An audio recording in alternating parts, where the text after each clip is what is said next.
It's the people like that that I've seen throughout my life who have been incredibly supportive.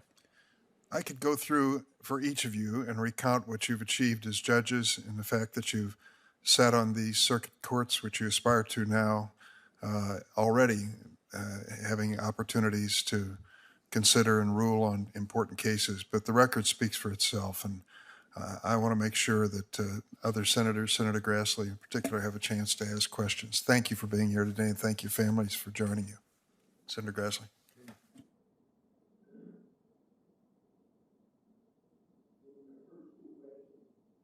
My first two questions are the same to each of you, so I'll start out with Judge Mendoza. You've been a federal district court judge since 2014. If you're confirmed to the circuit court, which justice do you think has a judicial philosophy most closely resembling your own? And the same question to Lee. Thank you, Senator Grassley.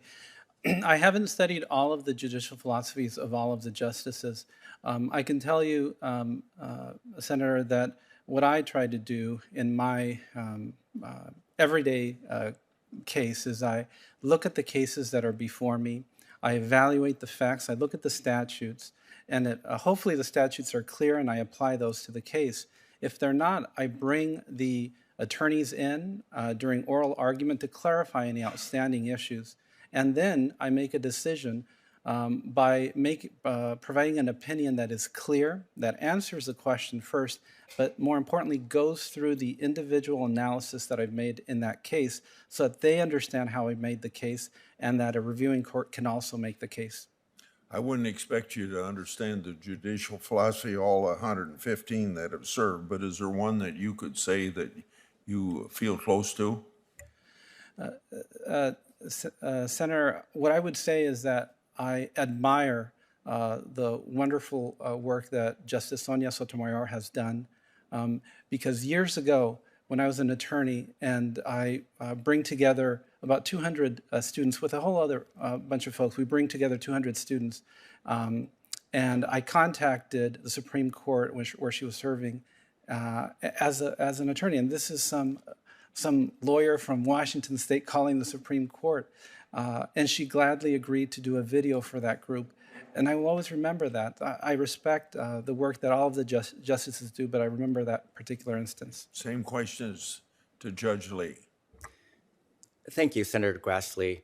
Like Judge Mendoza, I have not studied in depth all the judicial philosophies of the justices that have served our great country. There is one justice, though, that I do admire a great deal, and that has to be the first Chief Justice John Marshall, just for being the trailblazer that he was and being prescient of the needs, not only of our country, but of the particular role that the judiciary has within our constitutional framework. Thank you.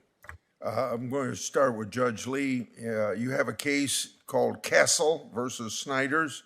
You upheld Governor Pritzker's stay-at-home executive order issued in the early stages of the pandemic. The order allowed essential businesses to operate 50% of capacity, but only allowed prayer in gatherings of fewer than 10 people. You held that this order would withstand scrutiny even under the traditional First Amendment analysis because it was supposedly neutral and generally applicable. In light of the Supreme Court decision, Roman Catholic Diocese of Brooklyn, how would you evaluate the same claims in Castle today? Thank you, Senator Grassley, for that question. As a preliminary matter, I believe that the right to religious liberty is one of the bedrock and most fundamental rights enshrined in our Constitution. When I ruled in the Castle case, which the Seventh Circuit later affirmed, I did not have, it was early on in the pandemic, and I did not have the benefit of the later Supreme Court cases, including Roman Catholic as well as Tandon, that has come down since that time. To the extent that I would, if the case were to come before me now, I would examine the facts very carefully in light of the standards that the Supreme Court has more recently announced. Okay.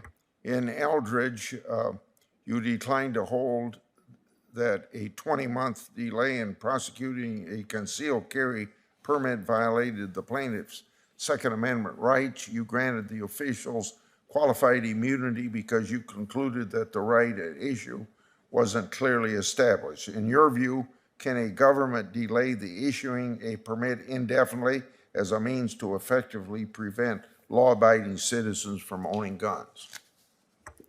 Thank you, Senator, for that question. With regard to that case, Elridge, it dealt with the delay, as you say, in the issuance of a permit. I applied, when I ruled in Elridge, I applied the standards announced by the Seventh Circuit as well as the Supreme Court to the facts of that case. With regard to that case, I did not think at the time, based upon the applicable precedent, that the right to have a permit issued sooner than that was clearly established, thereby providing the officials with qualified immunity. Thank you. Go ahead. Senator Hirono?